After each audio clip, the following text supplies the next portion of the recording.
liikkeelle ja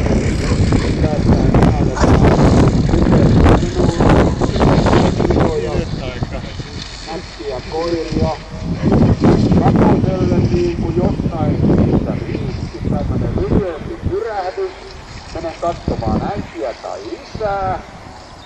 Tytönen tulee tyylikkäästi lähden voittajaksi maaliin noin. Toivotaan, että ei ainakaan loukkaantumista ole. Ei varmaan. Hän vaan päätti, että tonne on lyhyempi matka, tuon pupun kippuu. Ei, pitäisi ihan tyhjyys. Hyväksytty lähtö oli. Mennään vähän tappeja tuohon teräviin.